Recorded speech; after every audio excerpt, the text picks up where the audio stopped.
Hello guys, এটা হচ্ছে রবীন্দ্রনাথের কাচারি বাড়ি। রবীন্দ্রনাথ বাংলাদেশে দুইটা জায়গায় এসে বসে সে লেখালেখি করতেন। একটা হচ্ছে সিরাজগঞ্জ, এই কাচারি বাড়ি, আর একটা হচ্ছে কুষ্টিয়া।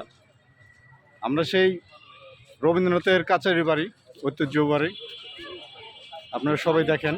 এটা একটা পার্কের মতো করা হয়েছে, টিকিট সিস্টেম। হ্যাঁ, এটা হচ্ছে জন প্রতি 30 টাকার টিকিট। কত সুন্দর সুন্দর ফুল, দেখার মতো। রবীন্দ্রনাথ কাচারি বাড়ি। আমি কোন রবীন্দ্রনাথের কথা বলছি আপনারা নিশ্চয়ই বুঝতে পারছেন, আমাদের বিশ্বকবি রবীন্দ্রনাথ ঠাকুর।